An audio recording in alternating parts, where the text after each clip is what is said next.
All right, welcome to Chapter 13, Water Resources. 13.1, will we have enough usable water? Okay, so how much water do we have? Actually, first off, let me, I apologize, it's dark outside when I'm filming this, and to get adequate lighting to see anything in myself, it kind of messes up the lighting of the slides, so I apologize if it's not totally clear. So we have 71% of the Earth's surface is covered in water. Right, so the majority, and roughly 65–70% of your body is made up of water, so we're just like the Earth. Fresh water and salt water, however, are totally different. Of all the water that's on the planet, 97% is salt water, and only 3% of that is fresh water. Okay, so jot that down somewhere. In addition to that, if you take all of the fresh water that's on the planet, right, and you say, here's 100% of the fresh water, how much can we as humans use? It's a very, very small quantity, and though it seems limitless and though it seems endless every time you turn on your tap, the quantity of fresh water available to us is very, very small. 68% of the fresh water on the planet is locked up in glaciers. We can't turn on a faucet and pump out a glacier, right? So there we go. We lose 68% of the fresh water. But another 20% is locked up in deep aquifers, right? Very far beneath the surface of the Earth, and groundwater systems, including aquifers, that we cannot tap into because of their depth. So we lose that water there. So when it's all said and done, the quantity of fresh water that is available, the percentage of fresh water available for human use, is 0.024% of the fresh water. That is so tiny, a very, very small snippet of fresh water. Alright, so freshwater management issues. Okay, so don't mind the red dots when you see them pop up. That just tells me that there's some additional information here that I want to make sure I cover, and I may forget it, so I got the notes on my smartphone, which those of you who don't have me, I just got a smartphone like 2 weeks, and there's a lot of different uses for these things, so it's pretty incredible. Anyway, so let's see if I can remember them all in my head. Global health issues. Okay, so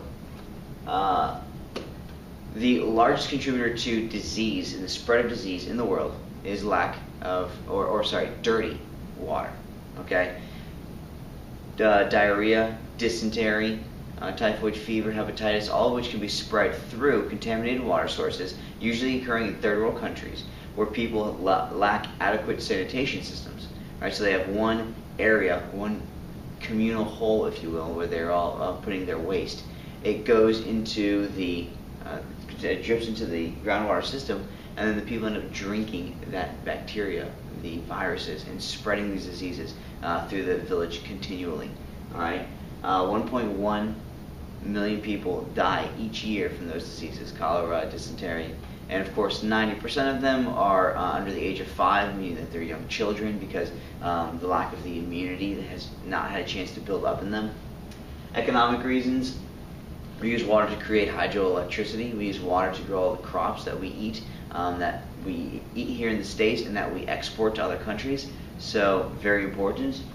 Women and children, that's up there because women and children are responsible for getting the majority of the water for people on this planet. Now, we live a very, very good life here in the States, and as well as in other developed countries. Right now, I timed it. If I needed a cup of water right this very second, and I left this here and went to the faucet, it's right there, my total round trip to get fresh water in my hand would be 12 seconds. And think about your house, think about any public building you're in, anywhere. That seems about right. You're never really more than 15 to 30 seconds away from fresh, potable water, right? Unless you're on the highway system.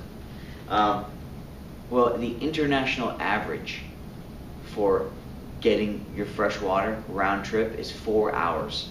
4 hours. So think about that. If it takes me 12 seconds, but the international average is 4 hours, and my time is averaged in there as well, that means some people are walking 8, 9, 10 hours a day to get fresh water. And it's usually the women and the children. And they're carrying 2 5-gallon buckets on their side, and they're carrying this to and fro from this fresh, uncontaminated source of water back to their homes and their villages. And that's crazy. The average person in a third world or developing country has to spend about 10% of their income on water, fresh water. Us here in the States, it's 1%. In our area, when I did a little research, it comes out to be about 0.54% of our income on water. All right, national security, global security. There are wars that are going to be fought over water in your lifetime. We already know of wars that are being fought and have been fought over oil, but believe it or not, we can live without oil. We don't need it. We cannot live without water. In addition to just wars, national security in the United States, food production is considered part of national security. Right? Make sure we have enough food to feed all of our people. And being able to have fresh water is a primary component of producing fresh food that we need to eat. And then environmental, right? So we overuse our water, we overpump it. We're contaminating aquifers in South Florida. The creation of excess sinkholes because of the overpumping. We're polluting it. We're watching poison waters right now in our classes, right? Demonstrating how we pump chemicals, all kinds of things without hesitation into the water, and it has an impact. It comes back to us. It doesn't just go away.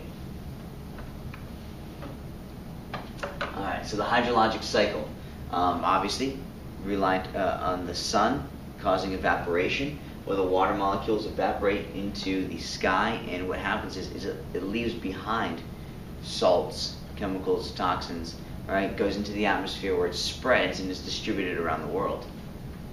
All right, beautiful, beautiful. So what's the problem? Overpumping and pollution, which we'll get to in a little bit, as well as unequal distribution of the water, right? When that hydrologic cycle is kicking in and moving, right? Water isn't spread evenly throughout the planet. Canada, who has only 0.5% of the world's population, has 20% of the world's fresh water supplies. China, with 20% of the world's population, has only 7% of the world's freshwater supplies.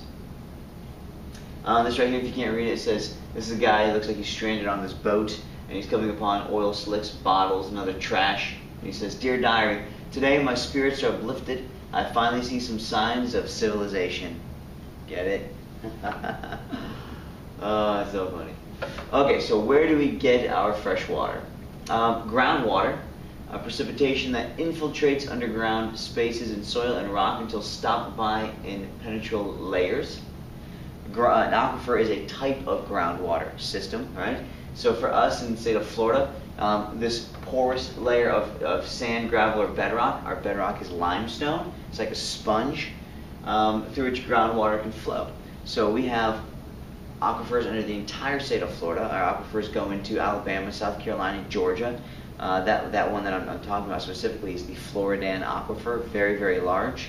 Some of the water in the aquifer makes its way to us in Florida all the way from the Appalachian Mountains. Some of that water flowing in those rivers percolates down through the soil into the aquifer system, the deep groundwater systems of the Appalachian Mountains, and then finally makes its way, traveling.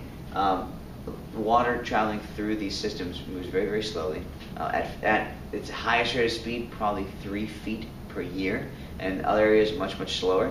And as it makes its way from the Appalachian Mountains through South Carolina, through Georgia, and into Florida, and then we pump it up out of the ground, some of that water hasn't seen the light of day in 10,000 years.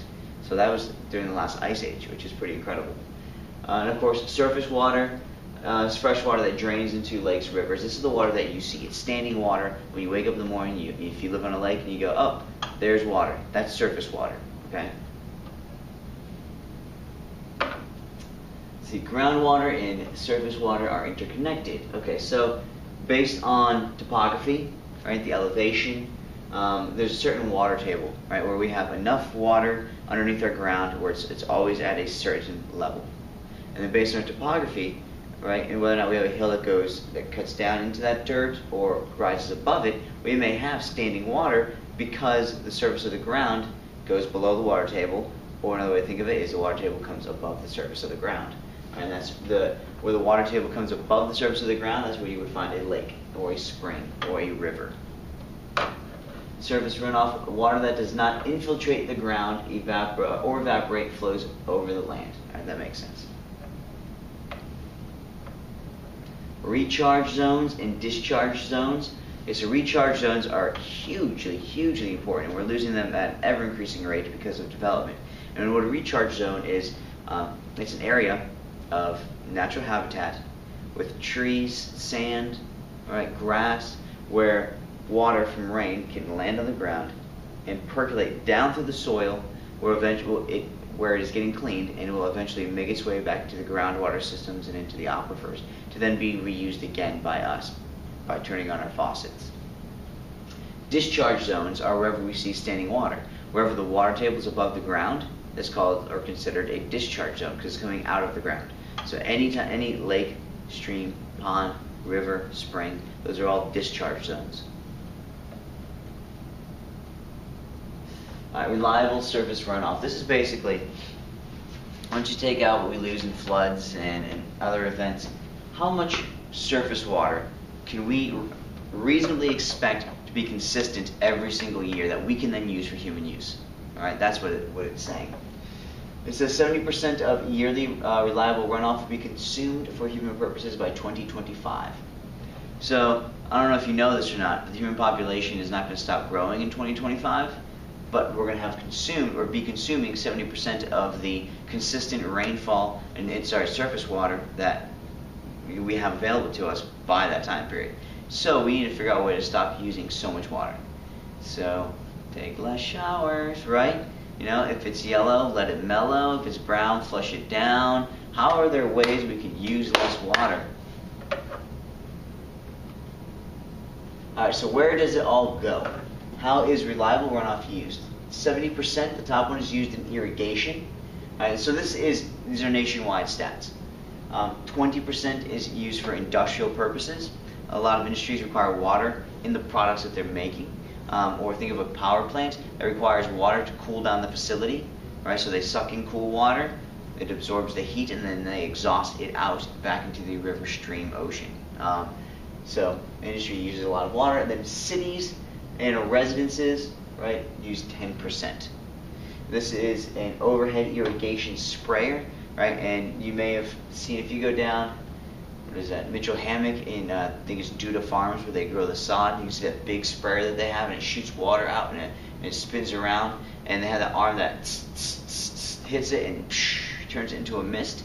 Well, the bad part about that is that 70% of that water is going to be lost.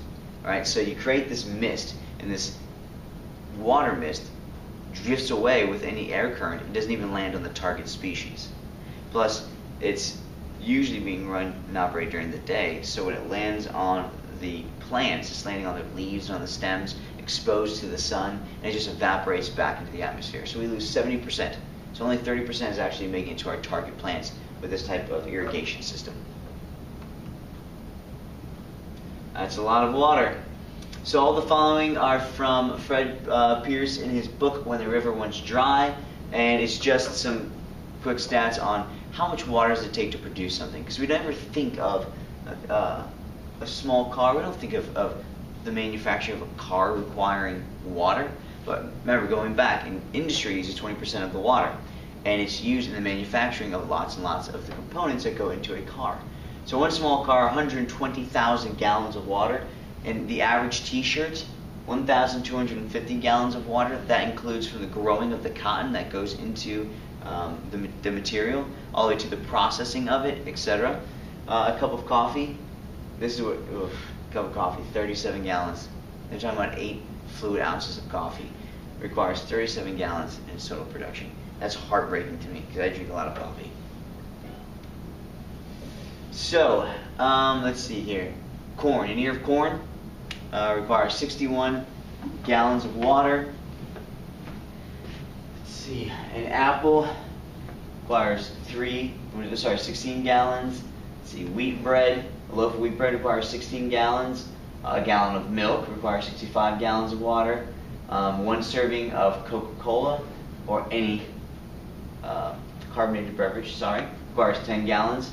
A steak, I think it's a 6-ounce steak is what I read, it's 2,607 gallons. 2 eggs, 136 gallons. Typical breakfast, 209. Typical dinner, roughly almost 2,900. So that's pretty crazy, right? So remember, we're always consuming water. Even though it may not be coming out of our faucet, we're consuming water. Okay. Eastern U.S., most water is used for industry, right? Eastern United States is the more of the industrial section of the U.S. Out west, right, they use it for irrigation. The thing about central U.S. is predominantly the breadbasket of the world. We also grow a lot of corn, soybeans, and out in California we grow lots of fruits and vegetables. So when this book was first written, in Western United States, 85% is used for irrigation. Let's make sure I state that number here. When this book was first written, it said that 36 states will face water shortages by 2013. Well, it is now 2015. And did we hit that number?